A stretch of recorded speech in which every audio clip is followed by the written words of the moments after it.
This next tip is cheesecloth. So this is just the ordinary stuff you get at the grocery store. Just like this. You cut a piece or two where you want it. And I'm just going to gel it on. So what I do is I just gel it on like this.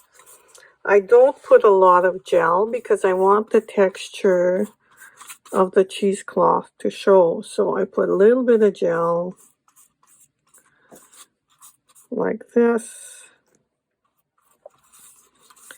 And just enough to glue it on, because what I want is the paint to seep through those textures. And what will happen is it'll create a really interesting texture for your painting. So we'll let this dry, and I'll see you in the next part. So this is the cheesecloth, and I just want to show you what happens when you paint on top of cheesecloth. The look is outstanding. You get these wonderful little textures. You need the right spot, but it's absolutely awesome. You can create wonderful looks. If you want to paint in between, that works too. So if I wanted to create that look in between, I could just keep painting. And I can add more colors than this if I wanted to. I don't have to stick to one color. So have fun trying this out. It's just too much fun. Hi everyone. Here's a different way to use cheesecloth. And we're just going to spread our cheesecloth out.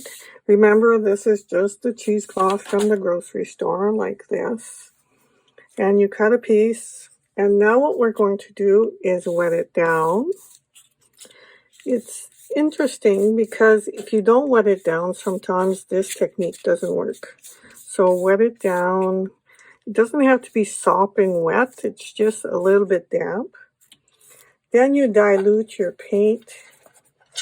And you paint the cheesecloth like this. If you go over the edge, you can just get it soft. What you want is diluted paint. So I'm just going to touch it like this, let it dilute. Then I'll pick another color. Let's put pink.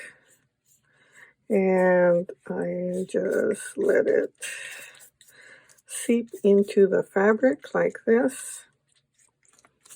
And I'll get a little more pink. So it's nice to see the pink and the blue blending. Now the trick with this one is to let it dry and then lift it. If you leave it too long, what happens is it becomes part of your painting. It stays there. But if you lift it just when it's just about dry, you get this wonderful texture. And we'll let this dry, and we'll see you in the next part. Here, the cheesecloth is almost dry, and here goes. Look at that. Isn't that beautiful?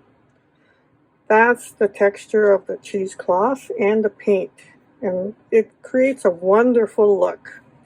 So try it out. This is tip of the day, and we'll see you in the next video.